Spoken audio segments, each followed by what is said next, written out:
కొన్ని కథలు మనసుకి చాలా హాయిగా అనిపిస్తాయి కదా. ఇది అలాంటి ఒక తండ్రి కూతుర్ల కథ.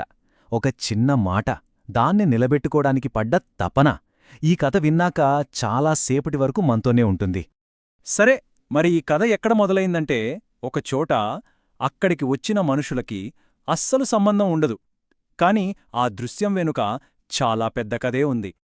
ఒకసారి కళ్ళు మూసుకుని ఊహించుకోండి. ఆ నగరంలోకెల్లా అతిపెద్ద 5 స్టార్ హోటల్.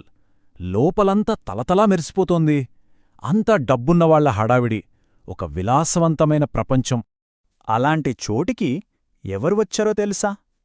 చిరిగిపోయిన చొక్కా, పాత పంచెకట్టుకున్నొక ఆయన తన కూతురి చేయి పట్టుకుని ఎంతో ధైర్యంగా లోపలికి నడిచొచ్చాడు.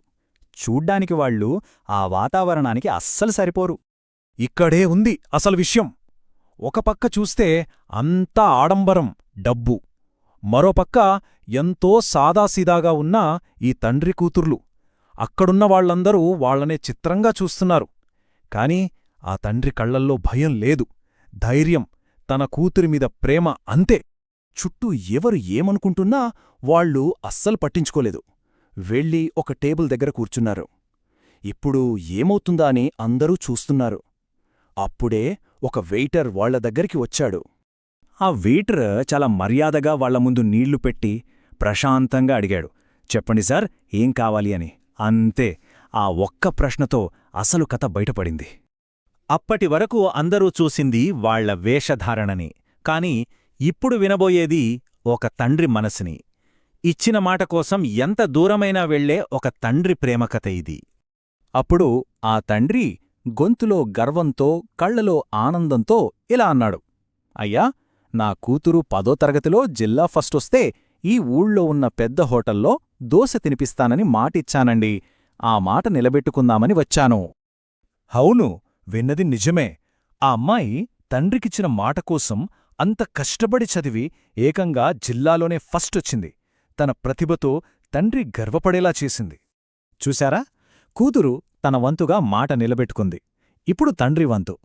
తన జేబులో ఎంత డబ్బుందో ఆయన ఆలోచించలేదు. కూతురికిచ్చిన మాట ముఖ్యం అనుకున్నాడు. దీన్నే కదా నిజమైన ప్రేమ, బాధ్యత అంటారు. ఆ దోష ఖరీదు ఎంతైనా ఉండొచ్చు, కాని ఆ వాగ్దానం విలువ, అది వెలకట్టలేనిది. ఈ చిన్న సంఘటన మనకు చాలా పెద్ద పాఠం నేర్పుతుంది కదా. మనుషుల్ని ఎలా చూడాలి, దేనికి విలువ ఇవ్వాలి అనే మన ఆలోచనల్నే మార్చే శక్తి ఈ కథకుంది. అవును, నిజమైన విలువ అనేది మన బట్టల్లోనూ, డబ్బులోనూ ఉండదు.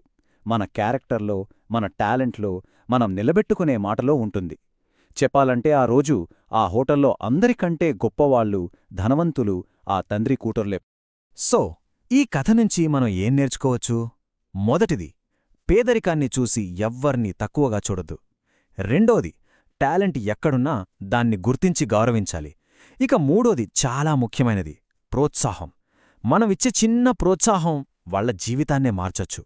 చివరిగా ఒక్క విషయం ఆలోచిద్దాం.